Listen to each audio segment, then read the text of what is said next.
the 7th of June, a military signal dictated by General Joffel van der Westhuizen to Colonel Lawrence Duplessis basically said that the above mentioned names, Matthew Koniwe, his nephew, Mbulelo Koniwe, and Fort Calata must be permanently removed from society. That's on a when that permanently removed from society. Yes. So that is saying whatever way you do it, however way this goes, these people need to die. Now, Stelo, just in this part of his body, just in this part of his body, had over 30 stab wounds. In just this part here. 30. Over 30. That the ANC negotiated with my father's life. Yes. Right? What we need to know is who negotiated. What was negotiated? Hello, everyone. Welcome to the EFF podcast. My name is Lukhanyo Calata, and I'm your host for today.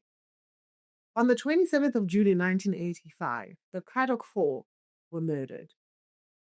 Part of the Cradock Four, who were activists and fighters for the revolution during the apartheid times, Fort Calata, Matthew Koniwe, Swelo Mhlauli, and Sparrow Mkhonto. This moment sparked something very special in the fight against apartheid at the time. Unfortunately, justice has never come for the four, despite having the TRC, despite having evidence of who had committed the crimes and where the directions had come from. Our special guest today is Lukhanyo Calata, the son of Fort Calata, a journalist from ELCA, as well as a storyteller. He's here to take us on the journey until the current inquest that is taking place into the murder of the Cradock Four, the fight for justice, and to tell us what really happened back then in 1985. Welcome, Lukhanyo. Thank you for coming through. I think I have the curiosity of the personal part. Yeah. I think, there is obviously the part of you that has been in the courts, that has been fighting in the system for justice. But then there's you who's a son to one of the murdered and a son to the wife. So you're experiencing the loss of a father, but you're also experiencing a mother in grief. And it's interesting. Mother in grief is interesting because it forces me to have to think back and how we were raised. Mother in grief was very strict. My mom was very strict. And she used to have this thing, and obviously, money was tight. Money was tight. So my mom always used to have this thing where, if we were looking for like new shoes or whatever, and she'd always say that, the day Fort left, he left me with 40 rand, 220 rand notes that were in the wardrobe. So I'm not sure where you think I'm gonna get this money from, and that was her. But she was also very loving. It was very clear to us that she deeply loved my dad. Really, really, she loved him, and I think it was out of love, out of a sense of duty, out of I don't know, that she raised us in the manner in which she did. Very strict, and I think also obviously the Calata family. Shortly after my dad and them were killed, the Calata family said, look, my mom is 26 years old. She's just had a fresh new baby. She can keep the baby, and then me and my older sister can then go to... They live with their... Yeah, we can then go to the aunts, some in the Calata clan. But my mom was like, no way. No, there's no way. These are my children. I'm 26 years old, but, you know what I mean, these are my children, this is my family, I've lost my husband, but there's no ways that I'm also going to be lose separated from my from my children. children. And that's what I'm happened. wondering, as you're growing up, okay, so do you have any memories of that day or that time in June 1985? No, not of June 85. I've got memories of July 1985. Okay, tell me about that. So I've got memories. My first memory of my dad is his funeral. All right. Craddock. Craddock is a small little town in the Eastern Cape. At the time, Craddock probably had a community of around 25,000 people. It's actually strange how small it is, but in my mind it's big because Craddock 4, yeah. But when you actually bring it down to that, that is actually quite a small town. So at the time, Craddock had probably had a plus minus 25,000 community. But for the funeral, that 25,000 doubled, if not more. Wow. About 60,000 people were at the funeral, right? Mm-hmm. And this was a funeral that was banned by the apartheid government. Mm-hmm. So comrades from inside the country, from outside the country, dignitaries from around the world, they all came to Craddock in defiance of this government ban for the funeral. I remember a couple of things about the funeral. It was cold. It was really, really cold.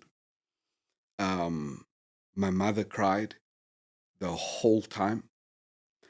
I remember, I don't recall anything from the stadium. I really don't recall anything from the stadium where the funeral took place. But I remember being in a blue van, like a combi. The door was open as we were driving down to the gravesite, and there were people who were sitting on top of the roofs of the houses as we were driving down. Wow. And it was just packed. It was packed. I remember the ground underneath my feet was shaking. And when I think back, I mean, I realize that it's the people from the toying that shifted the ground. Yes. And I remember the red casket coffin that my father and them were buried into. So, and I remember being very afraid. You know, What were you afraid of? Everything. My mom was crying the whole time. There was a lot of people, like everywhere, in my grandmother's house, at the stadium, at the gravesite. My mom, I remember at one point the ground is not supposed to shift underneath you. Ground is the leveler. It's the thing that keeps us steady, that keeps us grounded. And for me, that wasn't the case. It's also incredibly metaphoric and symbolic that, like, literally the ground was shaking beneath you. Yeah. This is a genuine shift from the day when your father was there and then he's gone. It's like it's a literal shift in your life. I'd never thought of it like that. I'd never thought of it like that. But as literature people, we are reading into things. Yeah. I want to also ask, because we have the story. Okay, so I wanted to hear about what your memory was. Mm. What is the memory of your mother? When does she find out something has happened, and what happens from that moment onwards? Yeah. Okay. So, my dad, Fort Calata, and his comrades, Matthew Gonio, Sparum Konto, and Stella Mhlauli, they left Craddock on a Thursday, the 27th of June, to go to this meeting in PE, now Gqeberha. They were supposed to come back on that same day, that Thursday, but they didn't, right? So my mom that night made supper because she was expecting my dad. She was expecting my dad to come back. So he didn't come back. The Friday morning, Mrs. Goniwe calls Derek Swartz in PE. Listen, did they sleep over?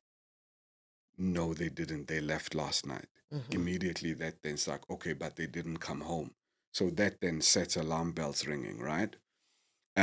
Quickly, there's a delegation that's then put together from Cradock. It must go to PE, try to see maybe there was an accident or maybe whatever the case may be between Cradock and Port Elizabeth.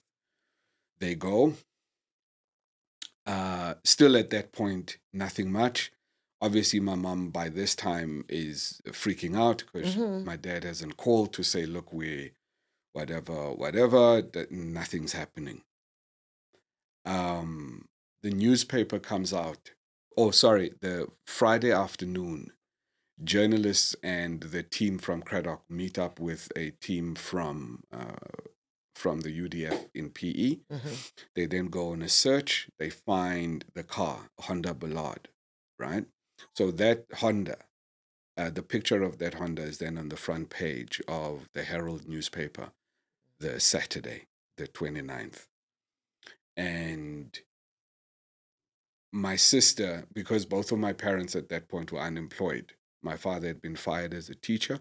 My mom, who used to work at the hospital, was also fired because obviously she was arrested. So this is for their involvement in politics. Yes. Okay. So now both of them are unemployed. So to kind of keep us going, my mom is running like a spaza shop at home, and that we're also delivering newspapers. So the newspapers would come to our house, and then from my older sister would then go around the community to deliver the newspapers. So my sister sees the front page of the newspaper. Oh, wow. The Saturday morning. And then she shows my mom to say, hey, this is the Honda. This is the car. And that moment then basically then sets everything off. They knew because there was a picture of the car on the front page. So what was the headline? What was the? Oh, it probably referred to Goniwe or something like that had gone missing, or the car found, or something like that. I mean, I don't have, but it. So that's when it says, okay, something really definitely is wrong. Something is wrong. And then on that Saturday, which was the 29th, then they discovered the remains of Struggle Stalwart and Sparum Konto. So their bodies were then found on that day. They were found in Cradock? No. Where were they found? They were found outside Port Elizabeth. Remember, there was 4 of them in the car. So they had gone to PE. So their bodies were found outside of PE. Outside of PE, yeah. So their remains are then found, one on the beach, one close to where traditional ceremonies would take place, which is Motherwell, I think. But try to separate them so that you don't connect them, right? So their remains were found the Saturday, and obviously that then, you know what I mean, that then means. But my mom says that she kind of still held out hope that maybe they had escaped, maybe they had gone into exile, maybe they were arrested. Because my dad had spoken about how they had been threatened with arrests and all of those kinds of things. But my father and Matthew Goniwe's bodies were then only discovered the Tuesday, which was the 2nd of July, and quite close, basically at the same place. Okay. So my dad and Matthew they were probably killed together. And their bodies were only found the Tuesday. But by then, I mean, it only served as confirmation. By the time that news came back to Cradock that, okay, no, now we've found Matthew and Fort as well, that had only served as basically really confirmation that they were really gone. Can you speak a little bit about the work that your father and Matthew and Stelo and Spyro were involved in? Right. So my dad and Matthew met in 1983. It was that year Matthew had been transferred to Cradock, where he took up a post as a principal at the Sam Kali, um, kind of like senior secondary school. And my father had been a teacher at that school, right? And the school wasn't too far from my grandparents' house, where I suppose my parents lived. At my father's grandparents' house is probably 500 meters or so. So my father's grandfather was a former Secretary General of the African National Congress, James Arthur Calata. And obviously, he basically raised my dad, right? So the connection between Matthew and my dad really kicks off at the passing of my great-grandfather. Okay. In June 16, 1983. Okay. So when I was a kid, I used to think, obviously, that June 16 was because really they were celebrating your great-grandfather. Yeah, because I mean, I'd heard these amazing things being spoken about him, right? So I was like, no, it can't be. I know this guy was important, but surely not that important where the whole country stops. Then obviously I learned that no, actually it's got to do with 1976. But anyway. So June 16, 1983 is when the funeral is had, and this is when... Yeah, so that's when my great-grandfather passes, right? Now, at his funeral a few days later, some of the ANC's heavyweights at the time then come to Cradock to come and bury the former SG, right? So his death then basically kind of then leaves a vacuum, right, of leadership in Cradock. But then that's then the vacuum that my father and Matthew then closed, because obviously now you have the ANC's top guys, Abo Stofile, some within the UDF at that time, they're all coming to Cradock. And then, so that then sets off this formal relationship between my dad and Matthew, where they then start discussing setting up a residents association to fight against the issue of escalating rent within this new township in Cradock, in Lingelihle, again, called after my great-grandfather, called the Calata Township. Okay. So, and that's really where this thing then starts. So they set up the Cradock Residents Association in 83. By August 83, the Residents Association affiliates almost immediately as part of UDF that started in August in Cape Town. And so then they start working. But the thing that really then set it off was the decision by the apartheid government to basically transfer Matthew outside of Cradock at the beginning of January 1984. Because they deemed what he and my dad were doing to be problematic. So let's remove him. Let's separate them. Let's separate them, because then maybe, the organizing will stop. Yes, right. But that doesn't happen. Instead, what happens was that with Matthew now basically defying this order to transfer him outside of Cradock, he's then basically suspended, right? My dad, who was president of the Cradock Youth Association, but also the treasurer for the Residents Association, right? So my dad then leads a school boycott, right? To say, no, we need to get Matthew back, right? So my father is the president of the Youth Association, then leads that. The start of that boycott in February. In February 1984 would become the longest school boycott ever in the history of South Africa. Oh wow! Right.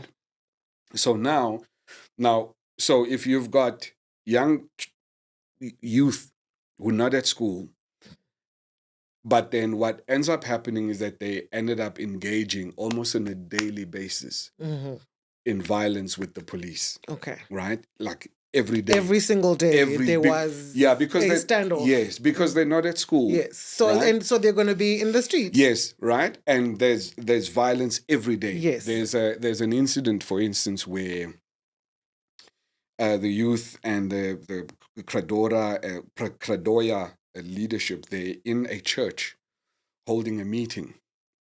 The Boers come, they tell them to get out, but they only give them like 5 seconds to get out of this meeting in this church. Obviously, it's going to, if you've got 2,000 people inside a church, it's going to take you a while. It's going to take to clear. The Boers don't do that. They start shooting tear gas and stuff into the church, right?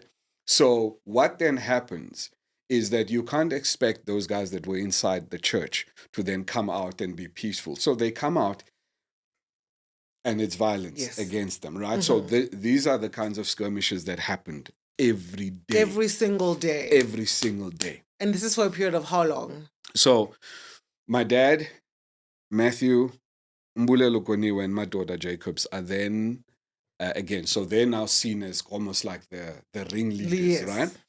So then they are detained at the end of March to, again, take them out of the township, because so then maybe that will then settle down. Yes, that will then quell. But that doesn't happen, right? So now you take 4 leaders out. Now they're agitated. Now people are angry. Agitating, yes, right? So then now there's violence. Right? So then my dad and them were detained for 6 months. They were detained end of March. They were up until October, beginning of October. On the day when they came out of detention, there was a journalist from the Herald that took a photo of the 4 men who came out of detention. Matthew Lukhanyo, Fort Calata, my daughter Jacobs, and Mbule Lukhanyo. Now that photo became quite famous and is often confused for the real Craddock Fort, right? But yeah, so that's how that photo came about. Okay. So for the whole year of 1984, it was rough. Violence every day. So what then happens at the beginning of January 1985, because the violence the school boycott was on, the violence was on, and all of that, the I think the Black Township Council or whatever, they resigned, right? Because they just couldn't take it anymore. What then happens from the 4th or so of January 1985 is that Lingelihle then literally becomes a liberated area, right? Oh. Because the township, right, is now governed by the people. By the people, because there's no council anymore. So there's freedom. There's freedom because now Lingelihle becomes, it's governed by the people for the people. The leadership of Kradora, which included my dad and Matthew and Sparrow. Sparrow was in Oudtshoorn, but he comes from Craddock. He's a child of Craddock, right? But at the time he was being in Oudtshoorn. So then the Kradora then basically becomes the leaders of this free liberated zone. Of this area, that's right. So within then the defense force at the time, Craddock or Lingelihle is then seen as the axis of the revolution, right? That's how they refer to Craddock, right? So in February 1985, Kradora leadership then basically invites the leaders of other towns to come to Craddock. To say, this is what's possible. Come and see. This is what we've done. This is what you need to do to be able to do what... I can see how that was dangerous. I can see how, right? How that could be deemed incredibly dangerous. But also it's actually fascinating how such a small thing like trying to separate Lukhanyo from your father ends up in actually driving a mini revolution that creates a liberated zone that then becomes a model for other black towns. Basically, you've summed up the story of the Craddock Four in 3 or 4 So this lines. is what gets them in trouble. Yes, this is what gets them really into trouble because now they are governing Lingelihle, and right. So now they set up a school because remember there had been a school boycott, You know what I mean? So like, okay, guys, we must go back to school. They set up a early education center. They, you know what I mean? They start governing properly now for the people of the town. And that then became a problem. My mom describes, or even like other people in Lingelile describe those few months as paradise, really. Right? Because now the township is sealed off, right? Police can't come into the township, right? Unless, of course, I mean, they break through and they bring the violence. But if the police don't come and bring the violence, there's no violence. There's no violence. It's paradise. My mom says those few months, there was no crime. You know, people slept with if you left your laundry on overnight, you would find it in the morning. You would find it there in the morning. You know what I mean? People were it genuinely, because what it was a sense of like, this is what it's possible, right? We can govern ourselves, and this is what it means for us when we govern ourselves. But apartheid was set up differently. No, remember, apartheid was social engineering at its best. You have a minority group that it set up a structure of governance in which they seek to control the majority. Right now, here's a small little township somewhere in the Karoo, and they're like, you know what I mean? We're doing it. We're doing it. We're living the life, and we're showing that there's life beyond the apartheid government and what it is that they're trying to impose on us. Hence, then, Matthew Goniwe and Fort Calata, and the other leadership were then deemed as enemies of the state, as terrorists, basically. And it was then that ultimately then led to them being murdered in the way that they were murdered, in a military signal, basically, that on the 7th of June, a military signal dictated by General Joffel van der Westhuizen to Colonel Lawrence du Plessis basically said that the above-mentioned names, Matthew Goniwe, his nephew, Mbulelo Goniwe, and Fort Calata must be permanently removed from society. That's on a when that permanently removed from society. Yes. So that is saying, whatever way you do it, however way this goes, these people need to die. They basically. And what we've been able to achieve now through this third inquest is we were able to present to court for the first time in democratic South Africa, I might add. We were able to present to court evidence that permanent removal from society meant to kill them. Craig Williamson confirmed that. So too did Adrian Flock, who was the minister or deputy minister of police and the SADF in 1985. And so too did Joffel van der Westhuizen, the general who issued that signal, or who ordered that signal. They were all able to confirm that meant it. Yes, that permanent removal from society meant to kill them. Oh wow! Before we get to the current inquest, two things happen, right? After the death of the four, there are two inquests that occur. There's one in 1987, and then there's another one in 1993. All conducted by the apartheid government, I believe, which the apartheid government obviously denied involvement in it. And what drives the apartheid government to even perform these inquests in 1987? How does that go?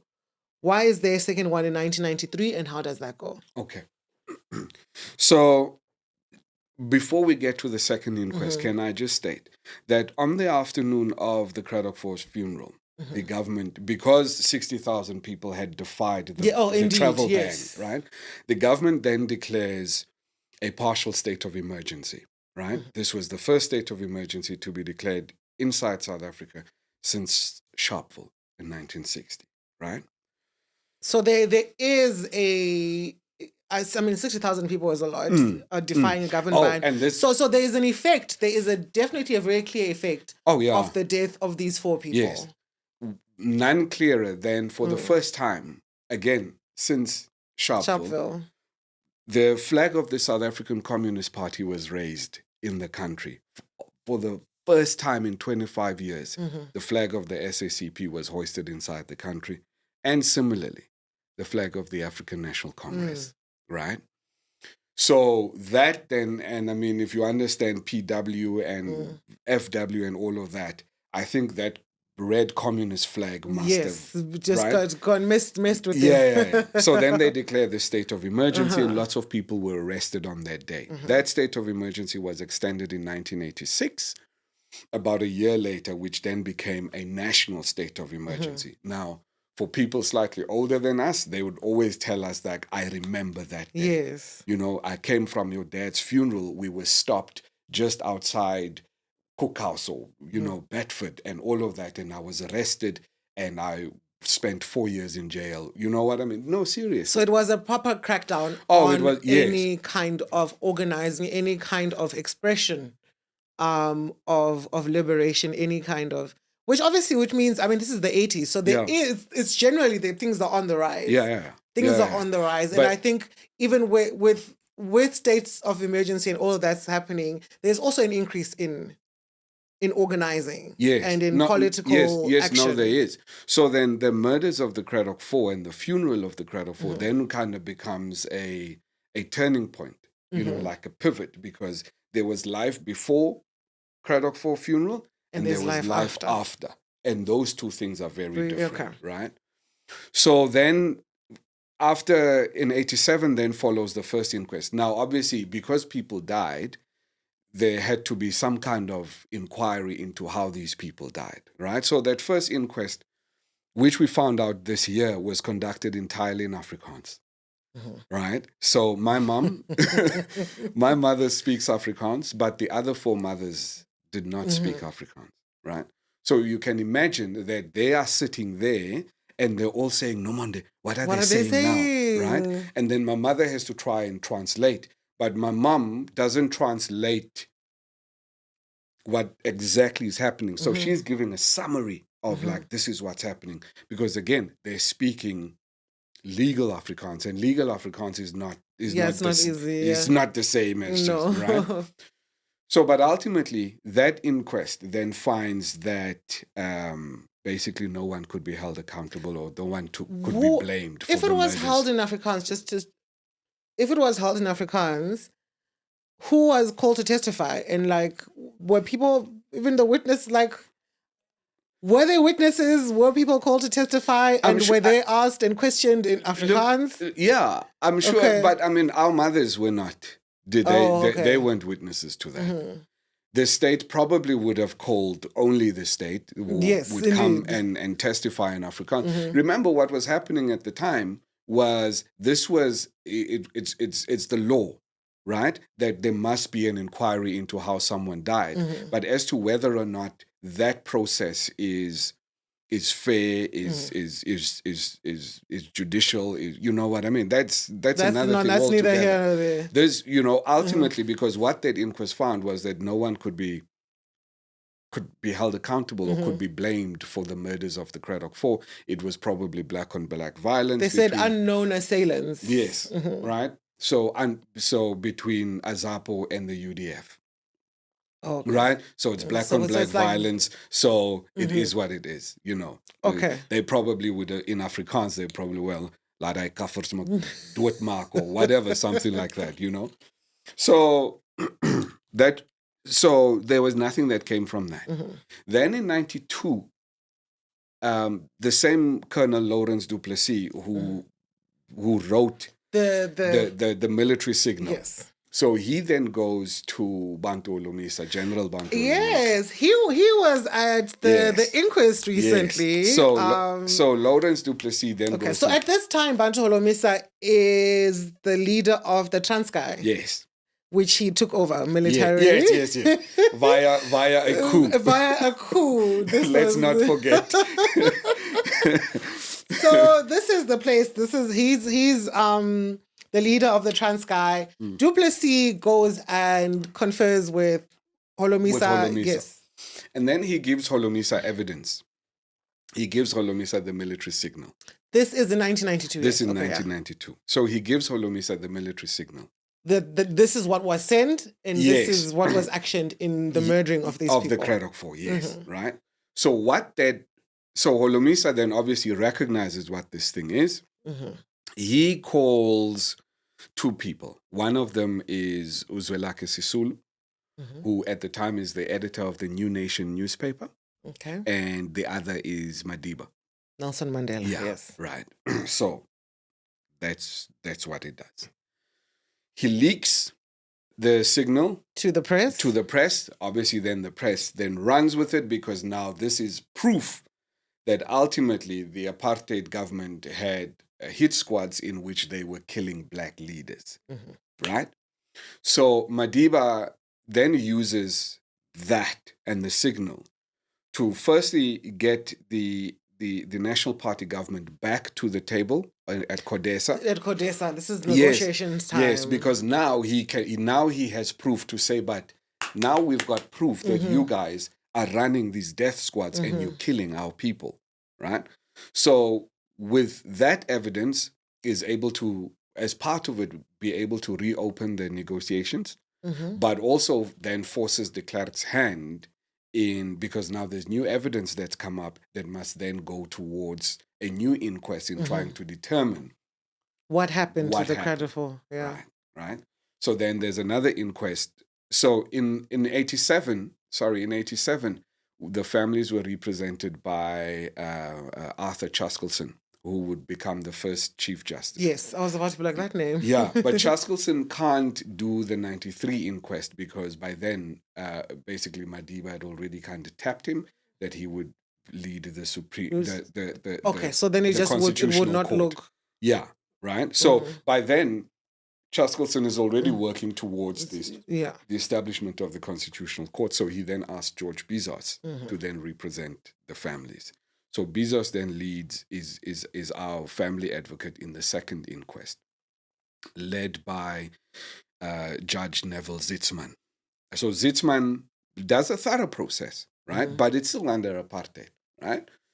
So then they're ready just before the elections. Zitzman is ready just before the elections to give his findings. But then that is postponed. Right? That is postponed because now we're just before the elections. And we're trying to do something here. Yes, we're trying to do something here. We're trying to build the Rainbow Nation. We're trying to be happy and move, and this is kind of letting us down. Yes, yeah. So we need to put that on ice a little bit. Okay. So then we hold the elections in April. Madiba is sworn into office on the 10th of May as the first democratically elected president of the Republic. And then on the 28th of May, Judge Neville Zitzman hands down judgment in the reopened Cradock 4 inquest. Then he finds that my dad and the others, they were killed by agents of the apartheid government. Yes. Right? Again, he says he can't name people directly, but there are some people that should be investigated. For instance, he named someone like Eric Winter, who was this Kufud guy that came to Cradock a few months before the murders. He was definitely implicated in the, So he doesn't really say, but he confirms at least that the apartheid government was responsible for the murders of the Cradock Four. And that happened 18 days after Madiba took office. And then just before we continue, how is your family now? I mean, you have even the other families as well. They've gone through the 1987 one. Well, okay, maybe we didn't expect much. Yeah. But you're still reliving these dates consistently. And then you now come back to 1992 and it's explosive. There's evidence and it's present. And then there's the 1993. What is going on within the family, emotionally, personally? Like, how are you managing, or are people managing? Yeah. So I'm 12 at the time.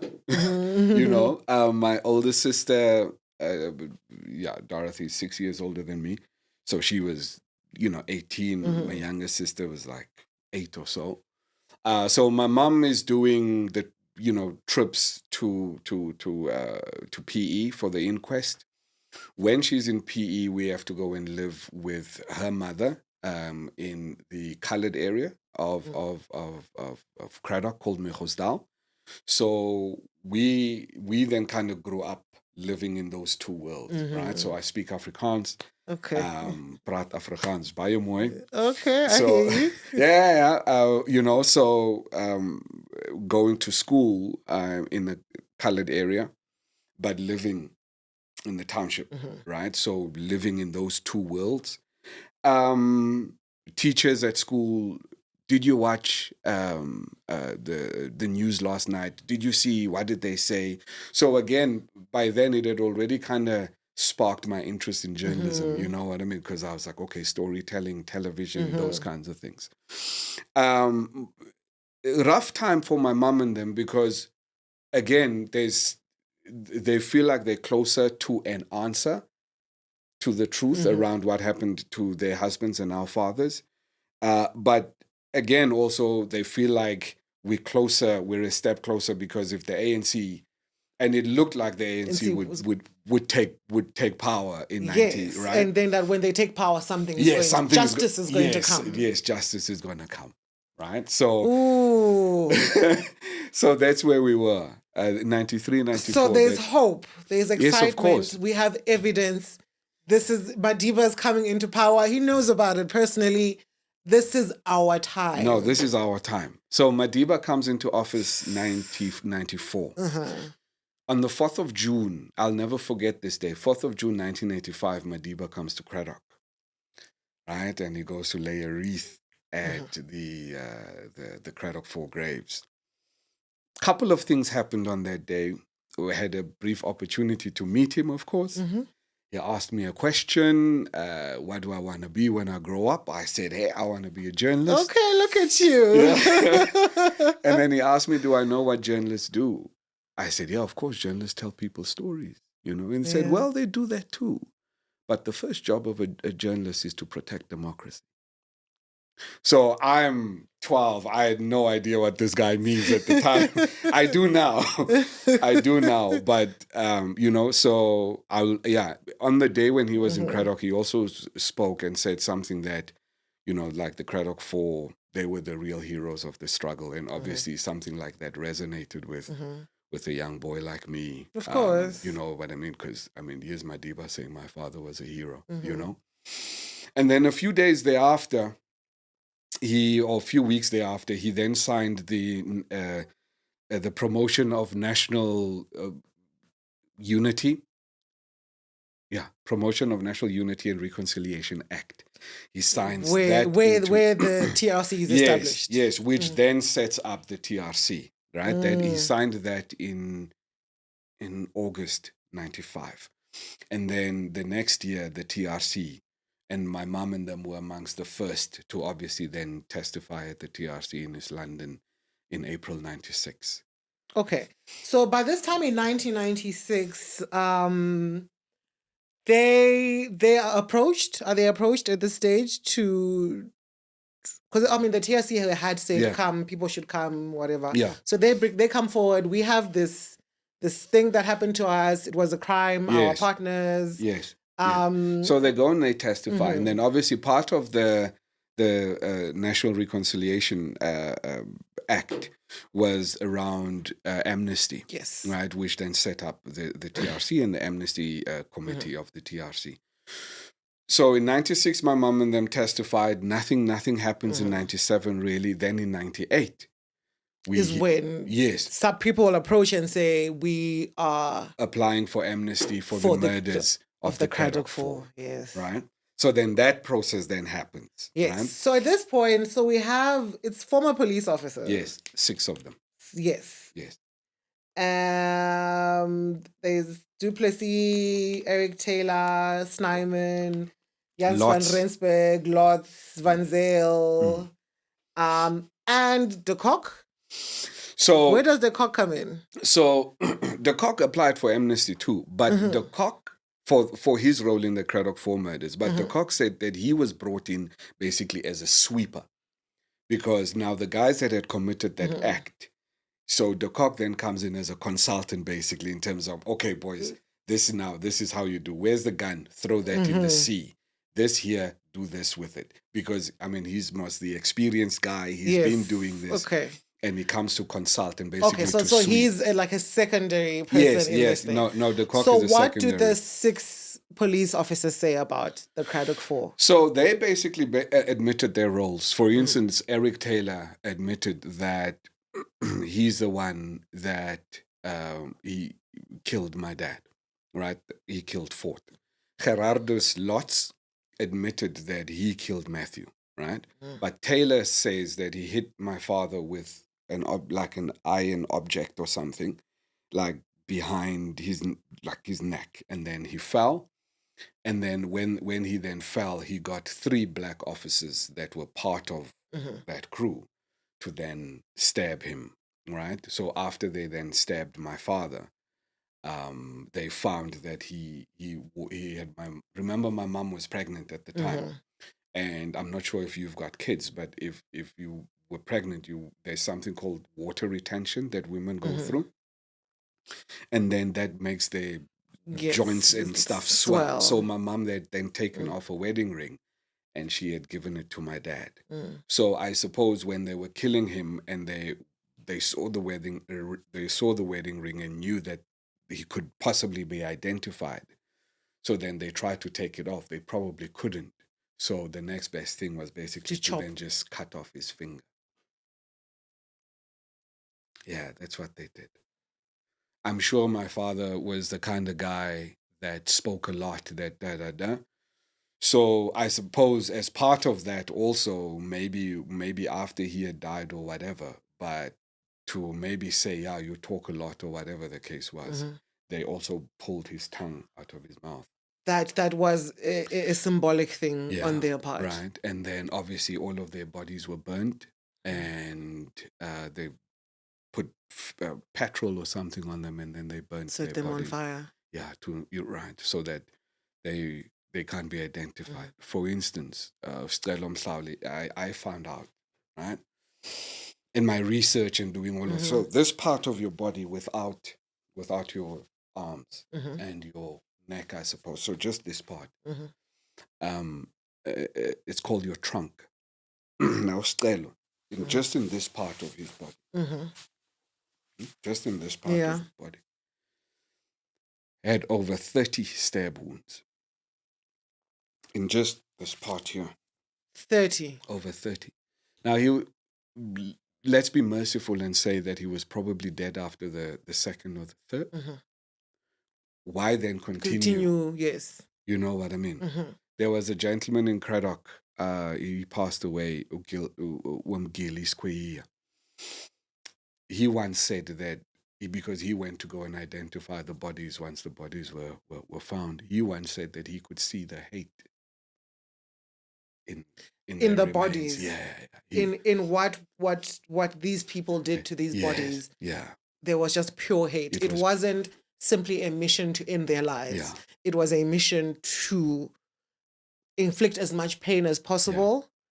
But also to send a message. And to say, oh, yes. You see, but also to send a message, because this was the apartheid government basically telling each and every other black leader in every other community in South Africa and possibly beyond, right? That you want to come and be free in our country. No, it's not possible. That's not possible.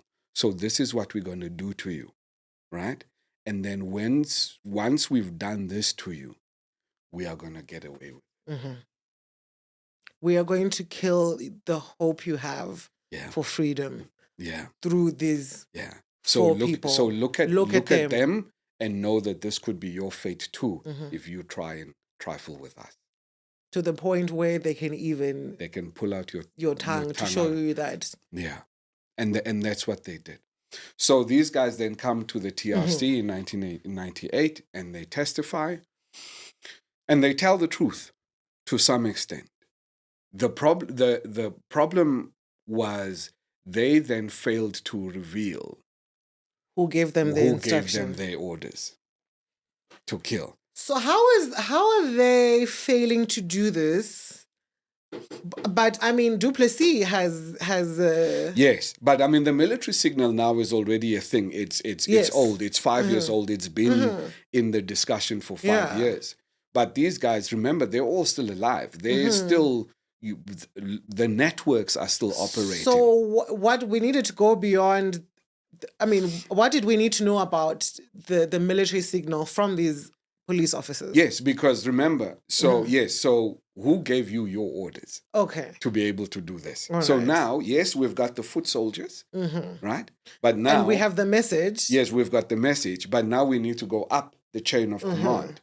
So, and that's where then, it was based on that, they were denied amnesty because they had failed to tell the TRC or the amnesty committee the whole truth around the murders of the Craddock Four. Yes, they accepted responsibility, but what we know about the apartheid government was that you couldn't just go. No, of course not. You couldn't breathe without somebody giving you permission to breathe. That is true. So for you then to be able to murder the Craddock Four in the way in which you had murdered them, you had to have had some kind of instruction. Who did those orders come from? So they failed to declare who those orders, and on that basis, they were then denied amnesty.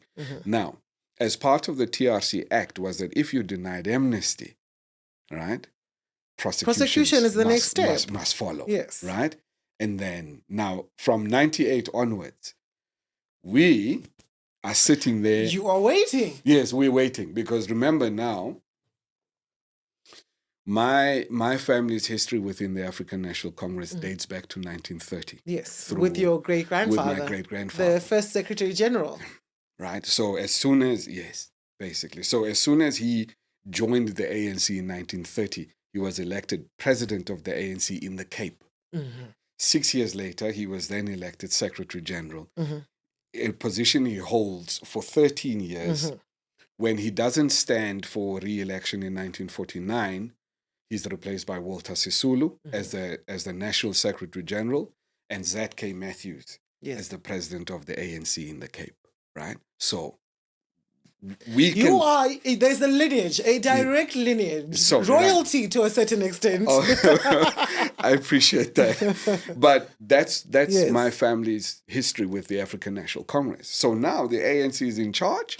So it's going to happen for us. Yes, of course, because now these Boers have been denied amnesty. So now it's time for prosecution, time for justice. And we're at the top of the queue because this is important, but also it's us. Oh, my word. So we're waiting, right? So the TRC, okay, that's 98. The TRC then hands over its 7-volume report to the government, right, in December 2003. Who's leading the government at the time? Former President Thabo Mbeki. He's president, right? Hands over these recommendations, and the idea is that, or part of the recommendations, particularly with regard to the Craddock Four, was that, hey, this is a case that's ripe for prosecution. They are right there. They spoke up about it. There's evidence. This one here is ripe for. There are others, but this one here. This is a sure one. This is this can happen. You've got this. Yeah, this one here. Craddock Four. This one here. That's yours. It's ripe. Let's go. And we wait. This is 2003. This is 10 years since the last inquest. Yes. This is 9 years since 1994. Yes. This is how many years? 7 years since they had testified at the TRC. At the TRC, yes. And this is 4 years after the police had confessed and when asked for amnesty and been denied amnesty. So, in other words, it's open and shut. Yeah. All you have to do as a government is just prosecute this one. The perpetrators were waiting to be prosecuted. Because they were like, okay, we're denied. Any day now, they're going to come and take us. Any day now. Doesn't happen. Any day now. Instead, what happens is that in 2008, my mother and the other 3 mothers, Mrs. Goniwa, Mrs. Mkonto, Mrs. Mhlauli, and a young lady called Tembi Nkadimeng or Simelan. Simelan, yes. The five of them then go to court on an urgent basis, seeking an urgent interdict against President Thabo Mbeki, whose government wanted to run almost like a backhanded or a backdoor amnesty policy, which would have granted amnesty to everybody, whether or not you had gone to the TRC and testified, you would have been immune from any prosecution. This was in 2008. My mom and the other four women that I counted for you, they went to court to go and seek that interdict. The court agreed with them and stopped that policy from Thabo Mbeki's government that would have granted a backdoor policy to apartheid killers. Oh my word. Yeah. What is happening here? Like, I just need, okay, just making this connection, right? The moment that Nelson Mandela gets that letter or whatever it is about from Du Plessis, from Holomisa, saying that this is clear there was a directive from the apartheid government. Mm-hmm. And he takes this to negotiations with the National Party to CODESA. Yeah. Is this the beginning of the end of this case? Probably. What do you think really happened in this in that moment that made sure that this case was never tried, first of all, but also to get to the point where in 2008, Thabo Mbeki can actually say, well, we've done the TRC, we're just going to do amnesty. What is happening in this thing with the ANC? So I'm not going to talk to you about what I think happened. Okay. I'm going to talk to you about a letter, a statement that was issued by the F.W. de Klerk Foundation. Mm-hmm. I think it would have been the 5th of July, 2021. The F.W. de Klerk Foundation issued a statement talking in response to the NPA that had said that they were going to prioritize TRC cases, that they were going to start prosecuting. Mm-hmm. I can't recall the exact words in the F.W. de Klerk Foundation statements, but there was a line that said that the government must remember the deal that was entered into between former generals and some ANC leaders, that there will be no prosecutions of TRC cases. This is not me. Oh, my word. This is not me telling you that I think this is what happened. No, this is factual. I am quoting to you a statement released by the F.W. de Klerk Foundation on the 5th of July, 2021, a few months before de Klerk died, where in that statement, de Klerk says, remember, if you're now going to start prosecuting us for TRC cases, remember the deal that we had. So that then tells me, right, that the ANC negotiated with my father's life. Yes. Right? What we need to know is who negotiated. What was negotiated. Right? I can speculate around that. I can speculate on probably for some within the ANC that had committed atrocities themselves, such as the bombing, the landmine where I think the Van Eck family died, or members of the Van Eck family. So I think that was then the agreement to say, okay, cool, we won't prosecute you for apartheid, so that you guys then don't prosecute us for the deaths, for instance, of the Magoo bombing that I think McBride was a part of, right? So then he doesn't get prosecuted for his role in that bombing, or the landmine bombing where the members of the Van Eck family died. Right? Now, I hope that if they went to negotiate, that's what they negotiated. And they didn't negotiate money and riches And yes, I was going to be like, it cannot be that simple. Well, I hope so. Yeah. I hope so because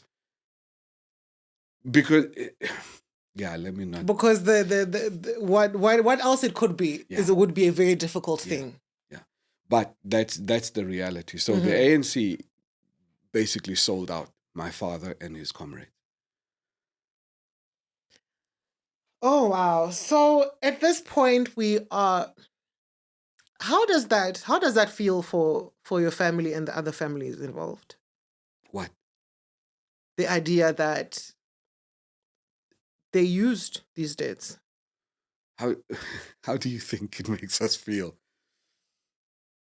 Like genuinely, how do you think it makes it? Because it feels like such a betrayal. Hmm.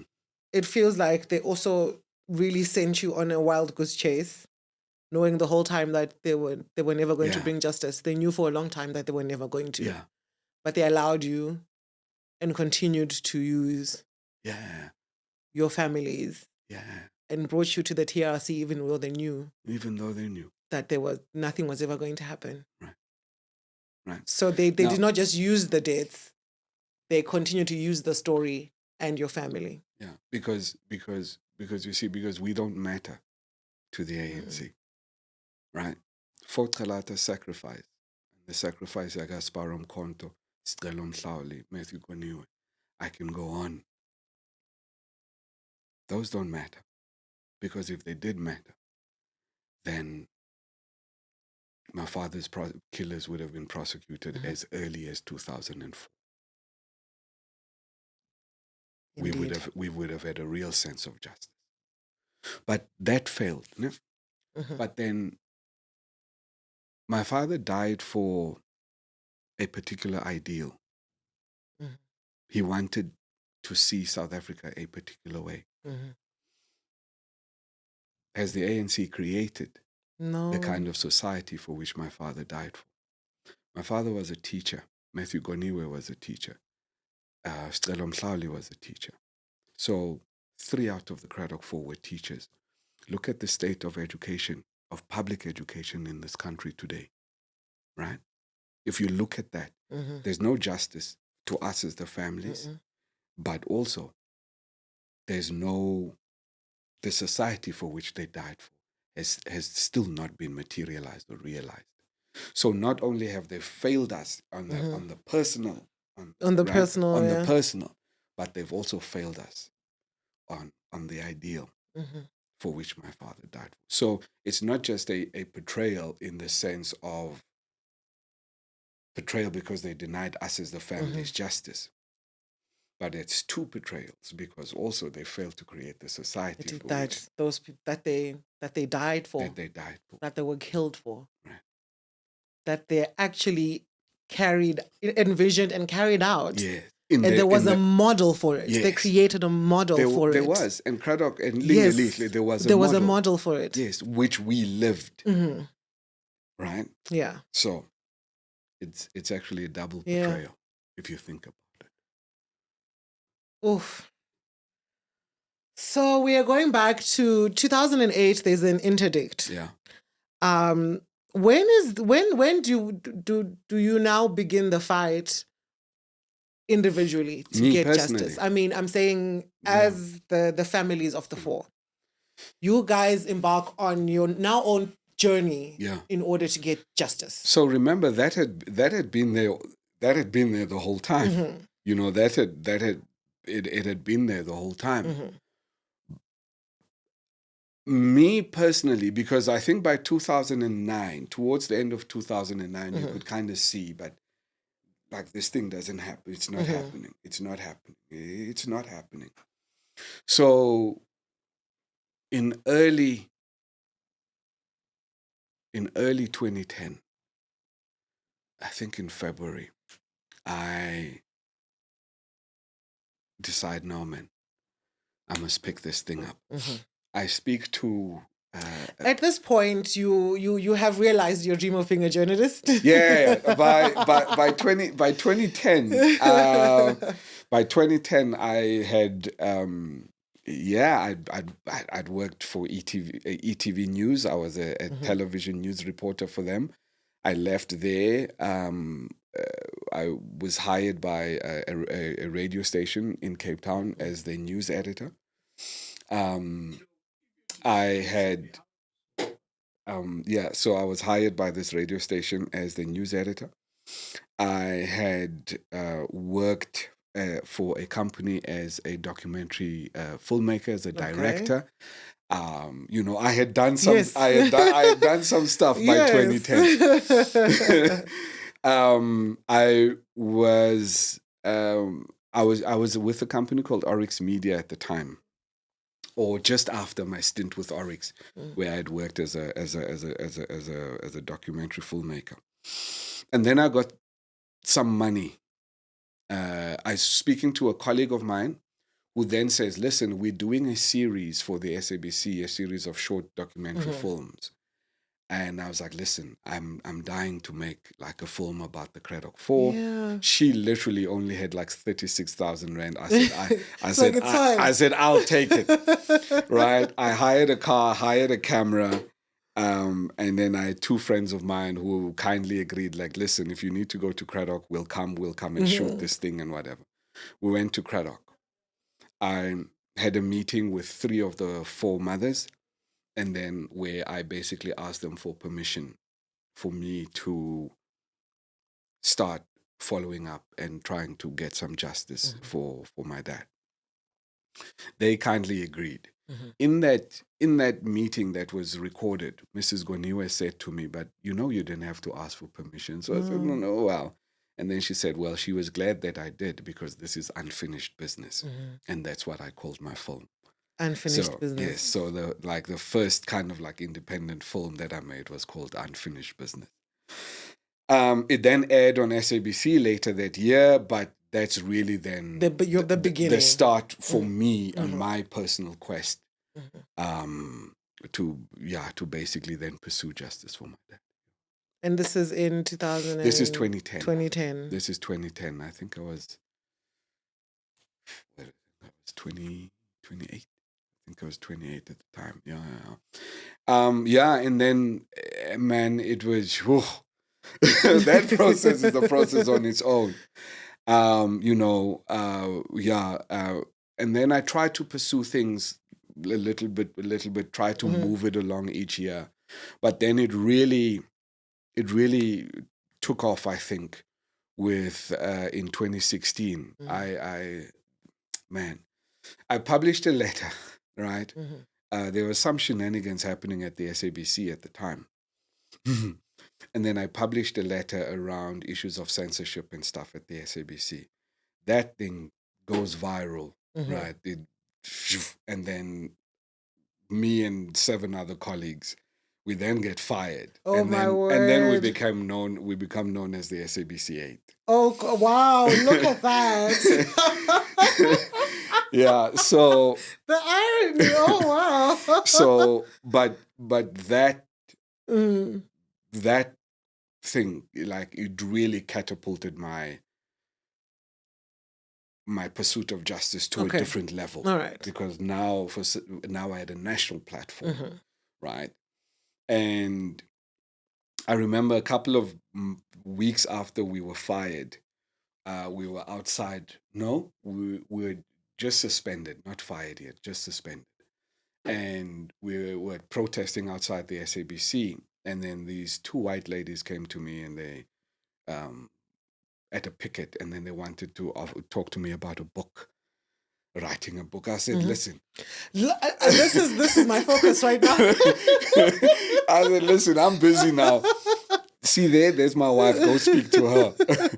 Right? So they went, and then she briefed me on the way home who they were. They were asking to write a book about the SABC 8 thing. So I said, look, I mean, the SABC 8 thing would probably be like just a small, a thing.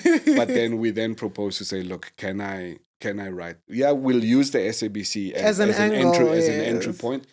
But the story I really like to run is the story of the Craddock Four. They then gravitated to that. I mean, that's a gold mine for them. They came for some platinum, and then they came out with exactly. So so then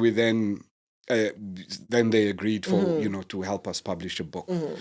So we did that, and then part of us doing research and that was on Freedom Day, Freedom Day 2017. We had the opportunity to spend it with George Bezos at his home. And we were obviously doing research because now we're doing research for the book, and he allowed us, and we spent the whole day with him. And I asked him, so listen, what do I need to do to get these things? And then he said, look, my advice would be to make as much noise as possible. I'm not sure if you know me, but I'm very good at making noise. Yeah, I did. It's the one thing I'm particularly good at. Yeah. So, and then we published the book in 2018, and then really, then just because now the story was really out there. Yes. And then I think that there is an intense memory around it, like you said earlier on. And I think as well as people realizing by that point that the rainbow is gone, it's no longer a thing. Realizing how much the ANC had let people down even by that point. So I think there was definitely room then for people to be like, oh, we remember the Craddock Four. We remember how influential that moment was. What do you mean there has not been any justice? What do you mean? At a point where people obviously are already questioning a lot and are very dissatisfied with the state of things in South Africa. It was the perfect time to make noise. Yeah. It really was. I mean, obviously, I could not have planned it or worked it out in that way. But, all of these things, they when I look back, I realized that I was really just, I was channeling something. I know, for instance, we would sit in meetings, highbrow ANC people, and I would say stuff, right? And I would walk out of there. And then whoever the guys that I was with, Imtiaz Kaji and them, and they would say, like, yo, you spoke so powerfully. And I would have no idea what I said. Wow. You know what I mean? Like, no idea. I would get a phone call from some of the ANC leaders, and they would say, no, we were in this meeting with you 2 days ago. The thing that you said. And I would be like, I have no idea what I said. Oh, because now genuinely, and I'm speaking to you openly. Yes. And I know obviously where I'm saying this, but I for a lot of it, I can't take credit for it. That there really was something spiritual happening around the truth of this needing to come out. Yes, it just so happened that I had the body and the breath, right? But I think everything else came from somewhere else. Came from I'd like to believe that it came from your father. That it was my dad, and that he was really just using my physical being to drive. Because me personally, if you know me on a personal level, I can be hard. I can, you know what I mean, but I don't think I'm half as brave as my father was. You know what I mean? And for me to have said and done the things that I've done in front of the kinds of people that I've done it at, it's an out of body experience for me, because I don't think that that's me. Me personally, I love to play bass. You know what I mean? I love music. Yes, politics, I can't get away with it because of my history. But some people say, no, but that's another part of you. But, I choose to believe that that's my father guiding me. Yes. And it's incredible, though, that as much as you say we're not as brave as him and you're not directly involved in the politics of it, I think choosing to be a storyteller was... I didn't choose to be a storyteller. Okay. the path of storytelling opened itself up to you in a very unique way that allowed you to still be, I think, in the same path as your father.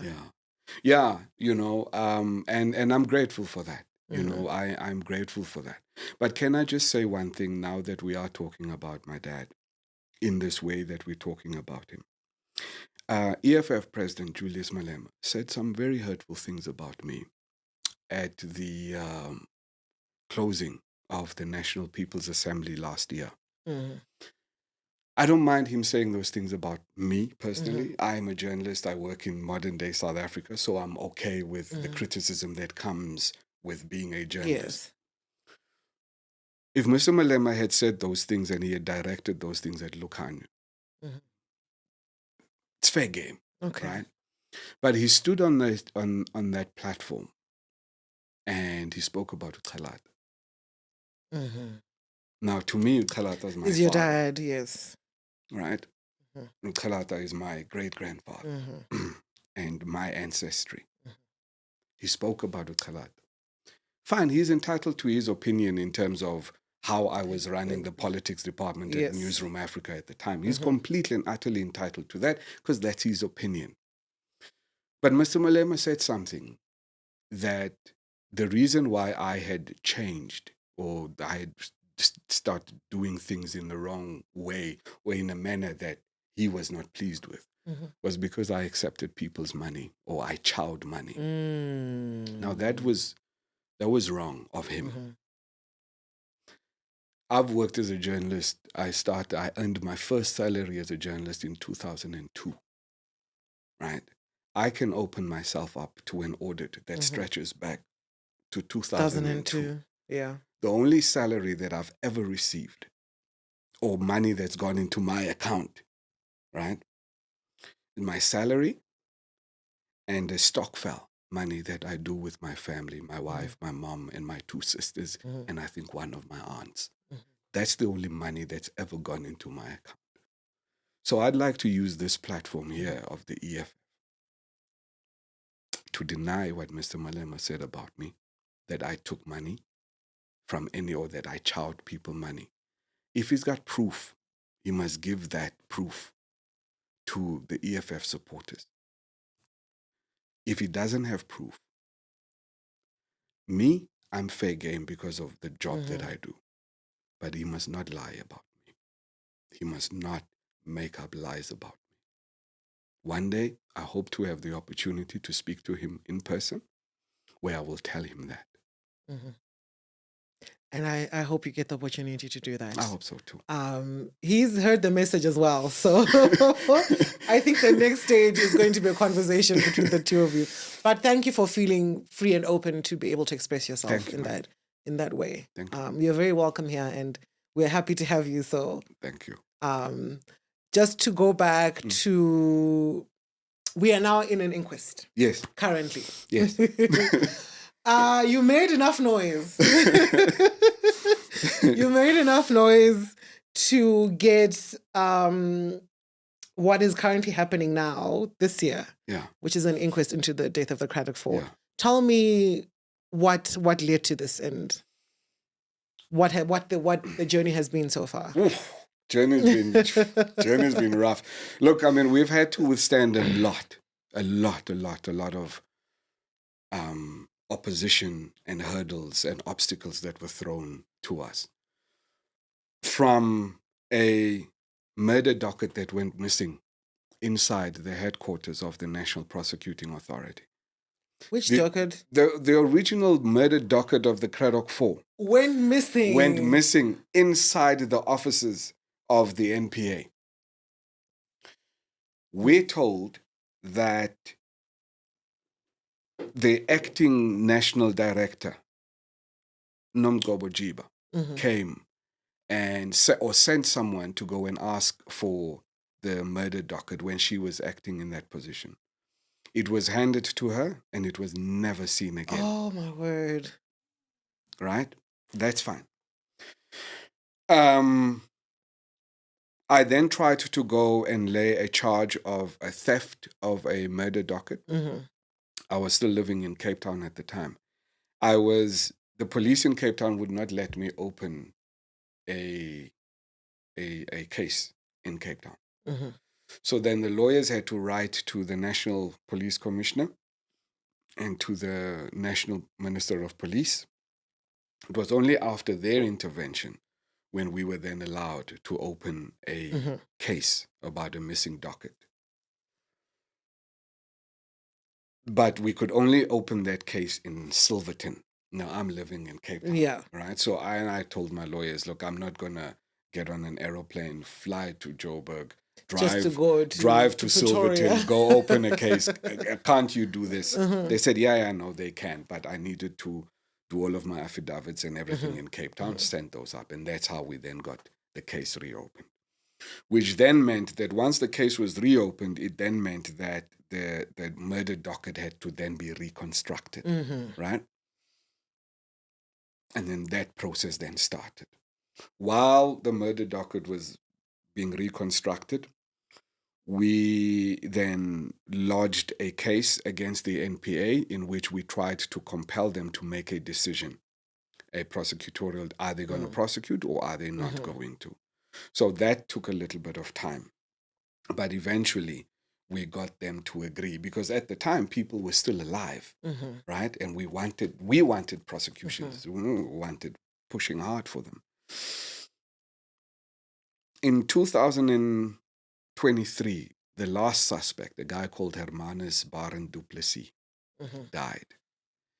So when he died, it meant then that prosecutions or justice in the sense of a prosecution is not going to happen. That was anymore. not going to happen for us because all of the ones that were there on the night had now died. Yeah. Right? So with us having fought to the NPA and them delaying up until the last suspect died, the only thing that they could then say to us was like, yeah, okay, cool, an inquest. An inquest was what they had proposed to us from the get-go. That's what they wanted. Yes, from the get-go. And we were saying, no.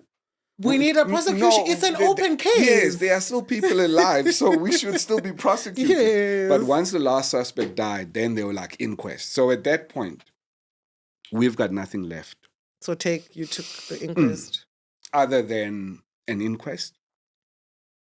And the purpose of the inquest really is to set the historic record straight. Right? Because now hopefully this court and what we were able to present to it would give us that sense of finality to say, these are the people that were involved in the murders. From the politicians who basically gave approval, these are the people that sat in those meetings, right? P.W. Botha, F.W. de Klerk, the General Magnus Malan, and then go down the list, right? And then these are the people within the South African Defence Force who were involved in the planning, because it's the approval, it's the planning, and then the execution. Right?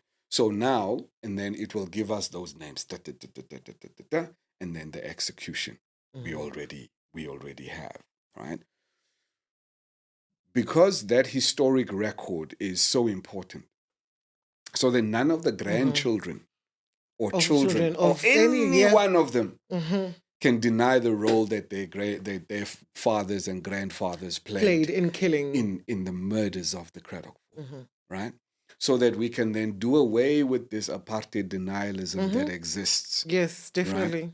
Where today we are told by some that, oh no, like, there's a genocide in South Africa. You know what I mean? All of those kinds of things. So ours now is really just to correct the historic record. And I think that's going to help a lot, and we'll perhaps push for that to not only be a historic record, but that forms part of the history curriculum of the country. Indeed. So that my child or my grandchildren, they can learn about, their grandfather, their great grandfather, and the role that they played in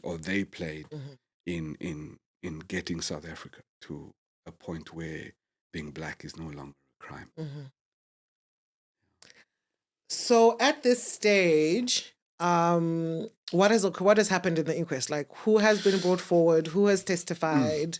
And you did mention earlier that there was a moment of victory where the instruction, what was the words in the instruction? The signal permanently removed. Yes, that meant death. Yes. What is significant about that? Oh, everything. Okay. Everything is significant about that because now it is not in dispute anymore that the signal that Joffel van der Westhuizen dictated to Lawrence du Plessis meant that my father and his comrades needed to be killed. That is not in dispute. So that's significant. Yes. Right? Yes.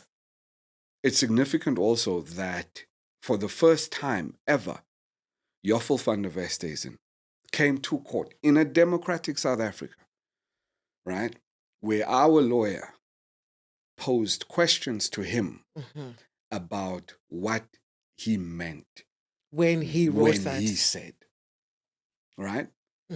I mean, it was interesting that, the inquest has been interesting because for someone like Joffel or the others, Krappies Engelbrecht, who was a former general as well, it maybe even to Craig Williamson, it felt like as if we are inconveniencing them. You know what I mean?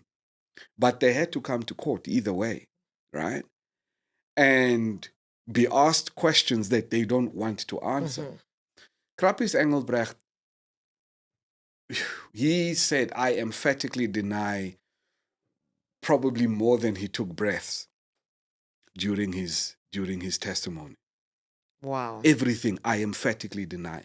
Even though he was confronted with actual evidence and you know what I mean, I emphatically deny. But it's okay because the judge hopefully will then make a judgment on whether or not he was a credible witness. That's her, right? That's the court's responsibility.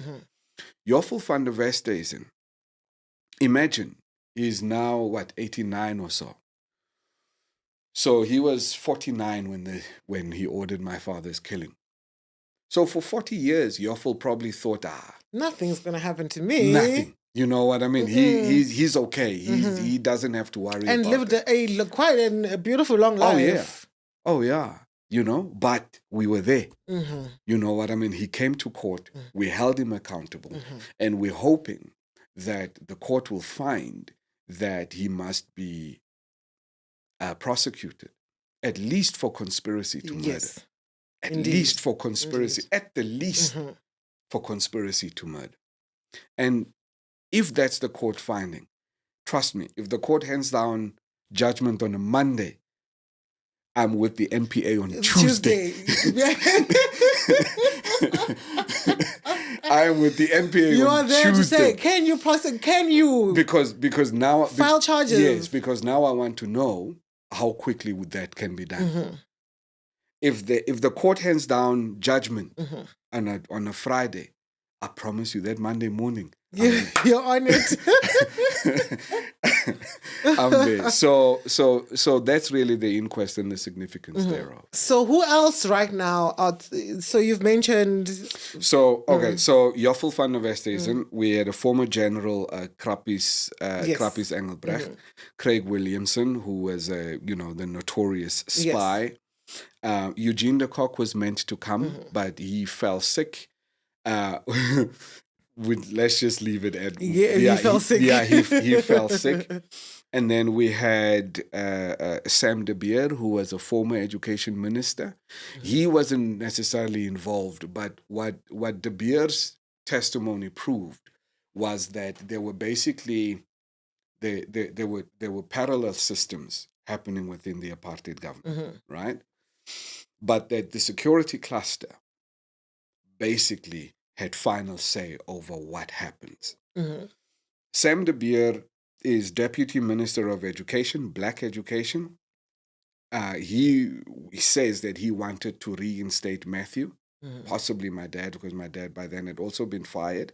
So he wanted to reinstate them, but that the security cluster said that he had to wait for administrative approval, knowing fully well that their plan was to kill them, right? So that was the essence of De Beer's testimony. He proved that security cluster was actually watching what was happening in this sphere. And that the State Security Council played a vital role in all of that, right? And that that's where really where the decisions were made. Cabinet would approve basically whatever had been decided on at the State Security Council, which was led ultimately by the President of the Republic, but he had the ministers of police, the ministers of defense, and Stratcom and all of those people that were part of the security cluster. Crazy surveillance. It was crazy, but you know what apartheid did well was that they were deliberate.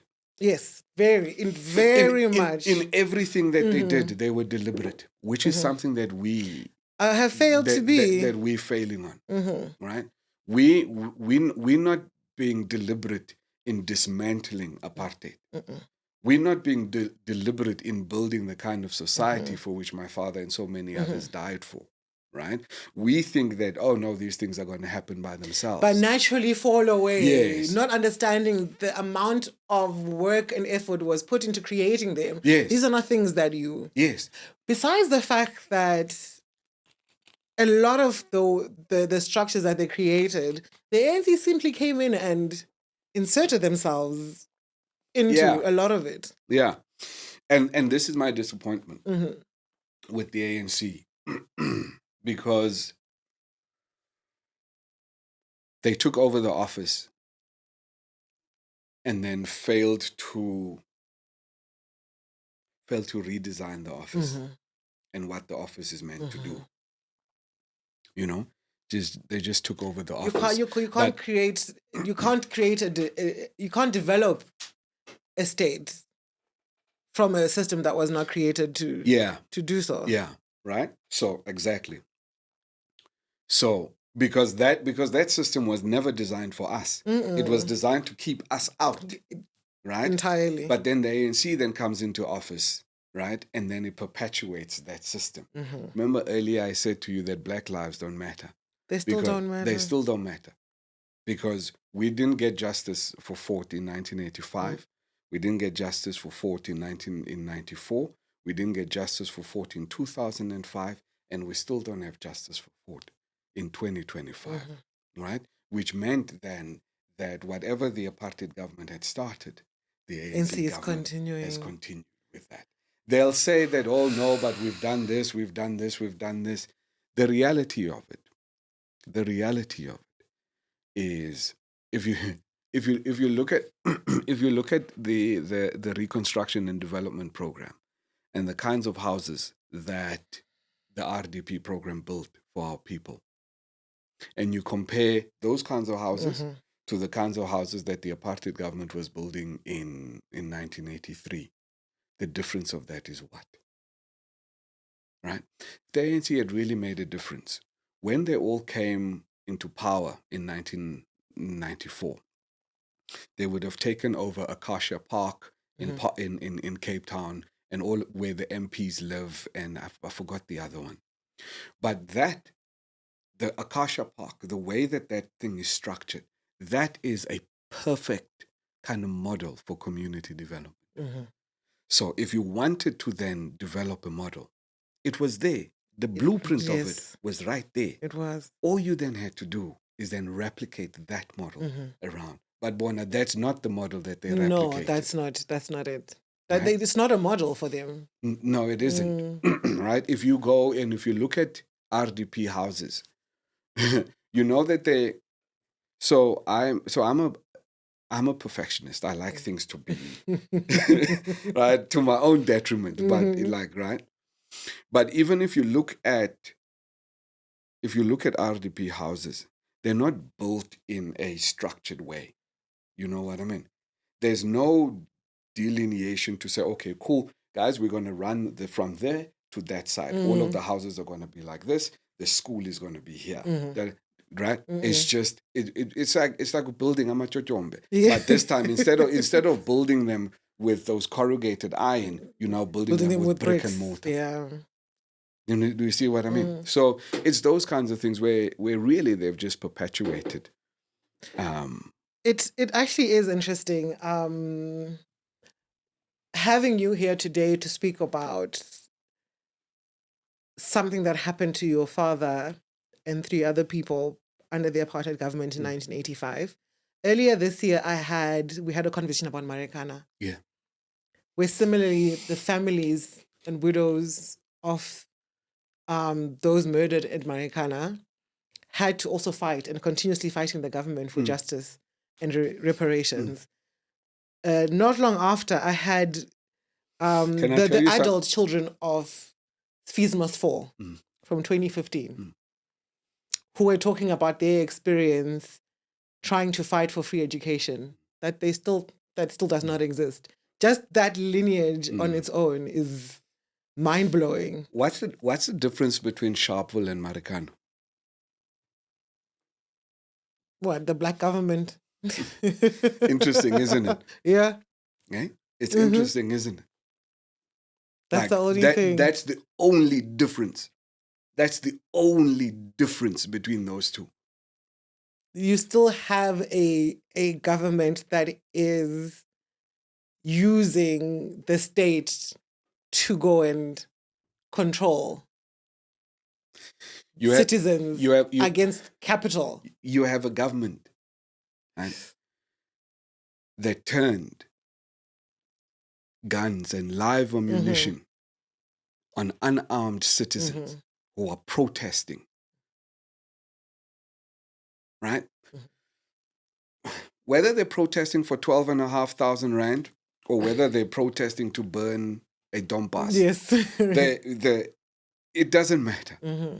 Because the substance of this thing here, the substance of it, is that you have a state that turned guns on its own people and fired and took the lives of its own people. The apartheid government acted as a terrorist organization and called for the murders of my father and his comrades. Now, the ANC government, as far as we know, hasn't done that yet. But the ANC government has turned its police force on the people. Yes. And said, fire. Indeed. Well, thank you very much. Just to let us know, what are the next stages of the current inquest that is taking place? Well, so with the inquest now, we're expecting to go back on the 23rd of March, 2026, where we'll lead the last round of evidence, including, fingers crossed, of Eugene de Kock. Yes. And then our lawyers will then basically present their final arguments. And we're hoping, like I mentioned, that we will ask the court to order the state to